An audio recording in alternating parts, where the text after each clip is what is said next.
জাতীয় বিজ্ঞান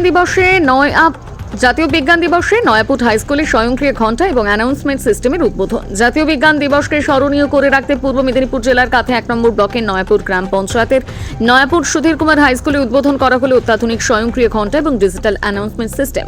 প্রত্যন্ত গ্রাম্য এলাকা আধুনিক প্রযুক্তি নির্ভর এই উদ্যোগ বিদ্যালয়ের শিক্ষা ক্ষেত্রে নতুন সংযোজন হিসেবে বিশেষ গুরুত্ব বহন করেছে।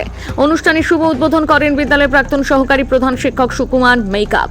উপস্থিত ছিলেন বিদ্যালয়ের প্রাক্তন শিক্ষক রমা পদপণ্ডা, স্টাফ কাউন্সিল সম্পাদক উৎপল খাঁড়া সহ শিক্ষক শিক্ষিকা এবং শিক্ষাকর্মীরা। স্বয়ংক্রিয় ব্যবস্থায় উদ্ভাবক হিসেবে বিশেষভাবে সম্মানিত করা হয় জন্ম থেকে ক্ষীণ দৃষ্টি সম্পন্ন এবং ভীমু অটল বিহারী হাই স্কুলের জীববিদ্যার শিক্ষক সুরজিৎ মাইতিকে।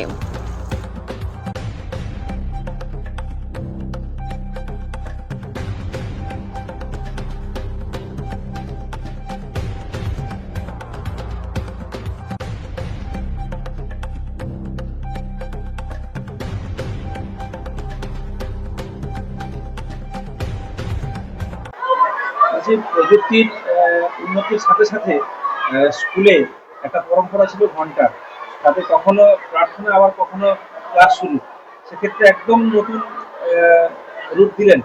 আপনার চিন্তা ভাবনা কি বলবেন? বলা বলতে এটা তো একটা জাস্ট যেহেতু আমরা ডিজিটাল ইন্ডিয়াতে রয়েছি, সবকিছুই তো ডিজিটাল হচ্ছে, তো সেই রকম একটা ভাবনা থেকে আমি ভাবছিলাম যে বিদ্যালয়ে যারা বিশেষ করে ঘন্টা দেওয়ার কাজটা করেন ওনাদের মাথায় একটা চাপ থাকে যে ঘন্টাটা টাইমটা হলেই তাকে ঘন্টা ঠিক টাইমে দিতে হয়। আরেকটা কথা যে ওনারা বেশিরভাগই কিন্তু আমি দেখেছি পড়াশোনায় বলুন সব কিছুতে অনেকটাই এগিয়ে। তাই দেখলাম যে ঘন্টা দেওয়াটা যদি কোনোভাবে অটোমেশন করা যায় তাহলে ওরা ওই ভদ্রলোকেরা বা ওই কর্মীরা অন্য কাজও সহজে করতে পারবেন। এবং তাদের এই যে ধরুন ব্যাংকে গেলে যে ব্যাংক হয়তো লিঙ্ক নেই, তাহলে সেখানে অনেকক্ষণ ওয়েট করতে হচ্ছে। কিন্তু এক্ষেত্রে কি হচ্ছে, ঘন্টাটা যেহেতু অটোমেটিক পড়বে তাহলে তাকে আর ওই চিন্তাটা মাথায় রাখতে হচ্ছে না, তখন তিনি একটা অন্য কোনো কাজও করতে পারবেন, নির্বিঘ্নে করতে পারবেন। এবং বিদ্যালয়ের তো আরো অনেক কাজ থাকে, তখন তারা সেই কাজগুলোও করতে পারবেন। এইরকম ভাবনা থেকেই আমার কিন্তু প্রথম এই জিনিসটা আছে। আর এটাতে আরেকটা সুবিধা দেখলাম, শিক্ষার্থীরা হচ্ছে নিয়মানুবর্তিতা পরপর নিয়মানুবর্তিক হয়ে যায়। অর্থাৎ যেমন ধরুন আমি একটা বলছি, ধরুন বললো যে আর কিছুক্ষণের মধ্যেই প্রার্থনা শুরু হবে, তাহলে আগেকার দিনে কি হতো না, ও ঘন্টাটা কখন মারবে ওরা দেখছে, ঘন্টা পড়লে আস্তে আস্তে আসবে, কিন্তু এখন ওরা বুঝে যাচ্ছে যে এটা ডিজিটালি হবে। অর্থাৎ 40-এর সময় যদি এই কথা বলে, আমরা যদি পরেরটা 43-এ সেট করে থাকি, তাহলে 43-এর সময় কিন্তু বলবে যে এখন প্রার্থনার জন্য প্রস্তুত হও। তাহলে এই 3 মিনিটের মধ্যেই ওরা কিন্তু দাঁড়িয়ে পড়ছে। এটা আমি আমার নিজের বিদ্যালয়ে দেখেছি, অ্যাপ্লাই করে, যে শিক্ষার্থীরা কিন্তু খুবই নিয়মানুবর্তিতার মধ্যে চলে আসছে এই সিস্টেমের জন্য। প্লাস পূর্ব থেকে জানতে পারছে যে এটা কোন পিরিয়ড শেষ হলো, আবার কোন পিরিয়ড শুরু হবে। তাহলে এই যে অ্যানাউন্সমেন্টটা, এটা কিন্তু আমার পুরো নিজের ভাবনা থেকেই এসেছে। আগামী দিনে এই ধরনের চিন্তা ভাবনা কিছু রয়েছে? চিন্তা ভাবনা বলতে আমি তো এটা তৈরি করেছিলাম জাস্ট বললাম তো যে একজন প্রতিবন্ধী মানুষকে কিছুটা সাহায্য করার জন্য।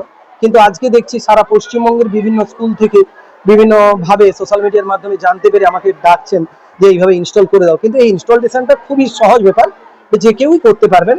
তবে এইরকম ভাবে যদি প্রত্যেকটা স্কুলে চলে, আমার তো মনে হয় যে এই ঘন্টা দেওয়ার জন্য কাউকে আর চিন্তা করতে হবে না। আচ্ছা, একটা খরচের ব্যাপার রয়েছে, কতটা ব্যয় হতে পারে এই ধরনের? হ্যাঁ স্যার, ব্যয় বলতে যে স্কুলে মেন তো, তাহলে এবারে কি ঘন্টার ধ্বনিটা যাবে না, যাবে কি মাইকের শব্দ। তাহলে যে স্কুল ধরুন বড়, তাহলে তাকে দুটো হয়তো মাইক দুদিক থেকে সেট করতে হবে, তাহলে দুটো মাইক আর ধরুন একটা অ্যাম্পলিফায়ার, এটা তো ন্যূনতম লাগবেই। আর এই পালস জেনারেটরের জন্য আমি ব্যবহার করেছি স্মার্টফোন। এবারে স্মার্টফোন তো সেটা নতুন হতে পারে, পুরনো হলেও হবে, কিন্তু এখানে কোনো সিম কার্ড ব্যবহার করা হয়নি। তার কারণ আমার তো শিডিউল যে পোর্শনটা, সেই অংশটা হলেই আমার কাজ হয়ে যাবে। তাই পুরনো যে ফোনগুলো, যেগুলো তো ধরুন নেটওয়ার্ক ঠিক মতো আসে না, সেরকম ফোন আমরা অনেক সময় ফেলে দিই, তো সেই ধরনের ফোনকে কাজে লাগিয়ে মূলত এটা তৈরি করা হয়েছে। তো এখানে ওই অ্যাম্পলিফায়ার এবং মাইকের খরচ, আর একটা ফোন ওই এর কাছে রাখতে হবে, অ্যাম্পলিফায়ারের কাছে, যে এই পালসটা সময়ে সময়ে জেনারেট করবে। আমার নাম সুরজিৎ মাইতি, আমি বায়োলজি শিক্ষক, ভীমুয়া অটল বিহারী উচ্চ বিদ্যালয়।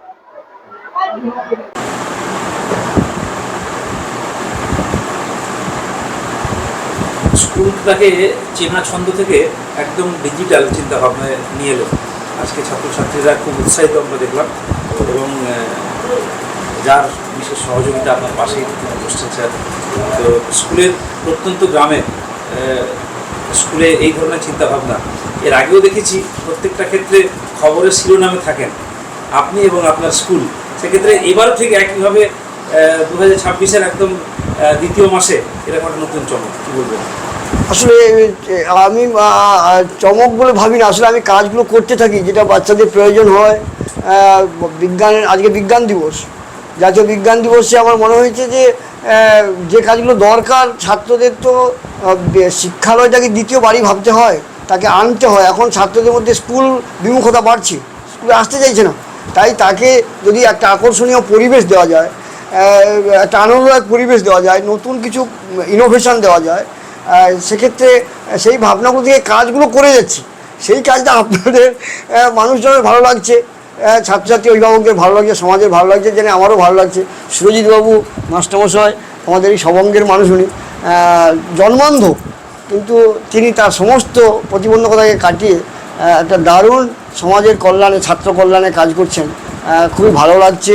সুরজিৎবাবু এইটা ইনস্টল করেছেন, এই যে আমাদের স্বয়ংক্রিয় ঘণ্টা বাদ্য সিস্টেম, উনার উদ্ভাবক উনি, এবং উনার একজন ছাত্রী অতুর্বিল্লা চক্রবর্তী, সেই তার গলার স্বর শোনা যাবে রেল স্টেশনে, যেমন ঘোষণা হয় প্রতিটা ঘন্টা শেষের পর, এই প্রথম পিরিয়ড শেষ হলো, দ্বিতীয় পিরিয়ড শেষ হলো, টিফিন পড়বে, তোমরা মিড ডে মিলে খেতে যাও, এই সমস্ত ঘোষণা, জল ভরে নাও, সাবধানে শান্তভাবে বাড়ি যাও, ওয়েলকাম সং থেকে একেবারে পরের দিনের জন্য বিদায় সম্বর্ধনা আগামীকাল লেখা হবে আবার, এই যে রেলের মতো ঘোষণা, এই ভাবনাটা এলো। আরেকজন নাম জুড়ে গেল, তিনি হচ্ছেন আমাদের গার্লস হোস্টেলের একজন স্টাফ, গীতা ঘোড়াই।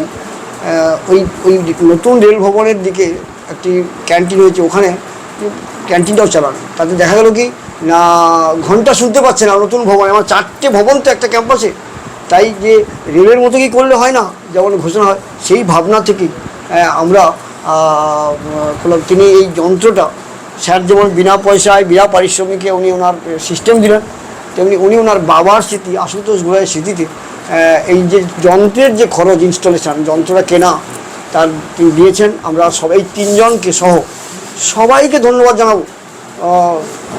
ভাবনা যে কোনো জায়গা থেকে আসতে পারে, তিনি শিক্ষিত হন, তিনি কম শিক্ষিত হন, উচ্চশিক্ষিত হন, তাই আব্দুল কালাম, এপিজে আব্দুল কালাম বলেছেন যে শ্রেণীকক্ষের শেষ বেঞ্চের শেষ ছাত্রটিও ভারতবর্ষের উদ্ভাবনী শক্তিতে কল্যাণে কাজ করতে পারে, তারও সেই চিন্তা আছে। তাই কোনো কাজ ছোট নয়, প্রত্যেকের ভাবনাগুলোকে সম্মান করছি। এর আগে আমরা দেখেছিলাম যে একজন ডিজিটালাইজ ডিজিটাল অ্যাটেন্ডেন্স, এবং আমাদের নতুন নিজস্ব অ্যাপ রয়েছে। স্কুলের অ্যাপের মাধ্যমে প্রতিটি ঘটনা, প্রতিটি বিষয়, পঠন পাঠন থেকে শুরু করে সবটাই অভিভাবকের কাছে পৌঁছে যাচ্ছে, বাচ্চার কাছে, বাবার কাছে পৌঁছে যাচ্ছে। কখন ছুটি থাকবে, কখন কি হবে, কি পড়ানো হচ্ছে, কি পরীক্ষা হবে, কবে হবে, সমস্ত সূচি ডে টু ডে পৌঁছে যাচ্ছে। আমরা চাই ছাত্রছাত্রীরা কুসংস্কার ছেড়ে, ভাবনা ছেড়ে, পিছানো দিনের ভাবনা ছেড়ে যুগের সঙ্গে তাল মিলা, ওরাও ভাবতে শিখুক। ছাত্র কল্যাণই হোক সমস্ত শিক্ষক সমাজের একমাত্র কল্যাণ, একমাত্র ভাবনা। ধন্যবাদ।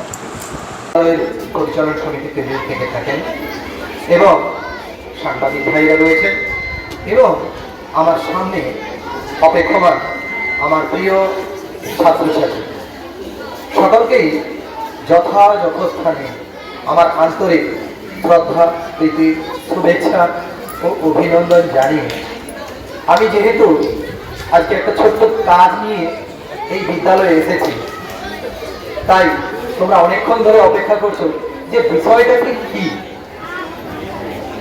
তাই বলি একটু কথা, আমার সম্পর্কে তো জেনেছো যে আমি কিন্তু আমার চোখে 6 ফুট দূরে থাকা কোনো বস্তু বা কোনো কিছুকে খুব একটা ভালো দেখতে পাই না। ঠিক তোমাদের মতো আমি যখন 5ম শ্রেণীতে পড়ি, একদিন অঙ্ক ক্লাসে পড়া দিতে পারিনি। স্যার তো কি মারলেন, 2 গালে সপাটে চড়, শুধু আমাকে নয়, আমি আর আমার এক জমজ দিদি, ভাই বোন দুজনেই চোখে ক্ষীণ দৃষ্টি নিয়ে জ্বলতেছিলাম। সেই মনের দুঃখে বোন আর স্কুল যায়নি, কিন্তু আমি আমার কয়েকজন বন্ধু বান্ধব বললো যে চল আমরা তোকে বলে দেবো স্যার বোর্ডে কি লিখছেন, ওটা আমি ফার্স্ট বেঞ্চিতে বসলে এখনো দেখতে পাইনি। তোমরা হয়তো দেখে বুঝতে পারছো না যে স্যার ঠিক কতটা অসুবিধা, মানে এখনো ফার্স্ট বেঞ্চিতে বসলে বোর্ডের লেখা দেখতে পাই না। কিন্তু বিজ্ঞানের গবেষণা এবং বিজ্ঞানের আবিষ্কারের ফলে আজ একটা চোখে আমার ডিভাইস লাগানো হয়েছে, এখন আমি এক চোখের সাহায্যে মোটামুটি সব কিছু দেখতে পাচ্ছি। এবং সেইটার সাহায্যে আমি আরেক প্রতিবন্ধীকে হেল্প করতে গিয়েছিলাম।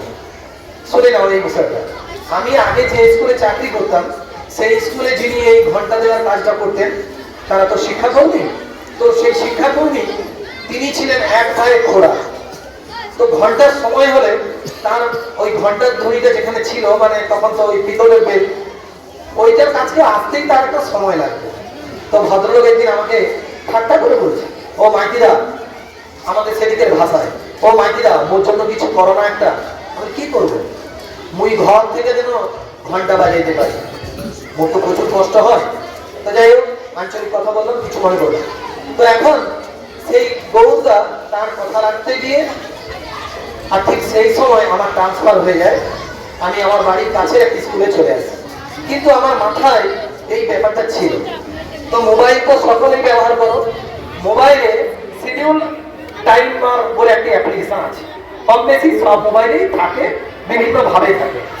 তো আমি সেইটা এবং আমার নিজের কিছু ভাবনা, যেহেতু আমি একটি পশ্চিমবঙ্গ মধ্য শিক্ষা পর্ষদের স্কুলে চাকরি করি, তাই এই সময়গুলো কি কি দরকার, সেই রকম সময় আর বিদ্যালয়ের ঘণ্টাধ্বনি এবং আমার এক ছাত্রী যার গলা তোমরা শুনলে এই মাত্র প্রথম পিরিয়ড শেষ হলো, ও তোমাদেরই মতো আমার এক ছাত্রী, তার নাম অর্জুনমিলা চক্রবর্তী।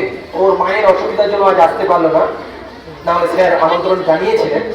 তো যাই হোক, এই ভয়েস, ঘণ্টাধ্বনি এবং মোবাইল অ্যাপ্লিকেশন, এই তিনকে একত্রিত করে আমি পরীক্ষামূলকভাবে বসন্তপুর ঝাড়েশ্বর বাণীভবনে প্রথম এই ইনোভেশনটা পরীক্ষামূলকভাবে চেষ্টা করি। তো জানি না সেই বিদ্যালয়ের শিক্ষার্থীরা এবং শিক্ষক শিক্ষিকা সকলে বিষয়টা নিয়ে খুব আন্তরিক হলেন এবং তারা অবাক হয়ে গেলেন যে পশ্চিমবঙ্গে এই প্রথম তারা এই বিষয়টা দেখতে পেলেন। এবং তারপরে সোশ্যাল মিডিয়ার তো এখন তো ব্যাপার, কোনো একজন শিক্ষক সেটা ফেসবুকে আপলোড করেন এবং সেখান থেকে একে একে একে একে এখন পশ্চিমবঙ্গের পশ্চিম মেদিনীপুর থেকে শুরু করে হাওড়া, হুগলি, পূর্ব মেদিনীপুর এবং সেই সাথে শুনলে অবাক হয়ে যাবে খড়গপুর অন্ধ্রা বিদ্যালয়, সেটা তামিল ল্যাঙ্গুয়েজ, কিন্তু সেই ল্যাঙ্গুয়েজেও এই একই ইনোভেশন প্রয়োগ করে বিদ্যালয়ে ঘণ্টার ধ্বনি দেওয়া হচ্ছে। এতে সুবিধাটা কি না, ঘণ্টার ধ্বনি দেওয়ার জন্য কাউকে আর নির্দিষ্ট সময় অপেক্ষা করতে হবে না, শুধু কারেন্ট থাকলেই অটোমেটিক সেই নির্দিষ্ট সময়ে ঘন্টা বেজে উঠবে এবং তোমরা মানে শিক্ষার্থীরা মাইকে সেই ধ্বনি শুনতে পাবে। এবং এটার একটা আরেকটা সুবিধা হলো, প্রধান শিক্ষক মহাশয়ের কোনো যদি ঘোষণা থাকে তাও এখান থেকে অটোমেটিকলি আপলোড করা যাবে। এবং ছুটির পর তোমরা একটা সুন্দর গান শুনতে পাবে, তোমরা গান শুনতে শুনতে বাড়ি যাবে। এবং বিদ্যালয়ের শুরু এই তোমাদের স্কুলের জন্য বলছি, তোমাদের স্কুলের জন্য আমি একটা আলাদাভাবে তৈরি করেছি। তার কারণ এই স্কুলটা পশ্চিমবঙ্গের মধ্যে এক অন্যতম স্কুল, তার কারণ ট্রেনের মতো স্কুল। তো এই ট্রেনের মতো স্কুলে ট্রেনের মতো শব্দ তো ভালো লাগবে নাকি, তাই বিদ্যালয়ের শুরু প্রার্থনার যে বেলটা রয়েছে সেটা কিন্তু ট্রেনের ধ্বনি দিয়েই শুরু আছে। অর্থাৎ প্রথমে তোমরা যে শুনলে ট্রেনের যেভাবে হর্ন, অর্থাৎ ট্রেন প্ল্যাটফর্মে এলে যেমন হয়, ঠিক আমার কাছে তোমরাও সেই প্ল্যাটফর্মে এসে গেছো। শুধু এটা প্ল্যাটফর্ম, সেটা ট্রেনের প্ল্যাটফর্ম, আর এটা হচ্ছে এডুকেশন প্ল্যাটফর্ম। সত্যি বলছি, এই বিদ্যালয়ের ছবি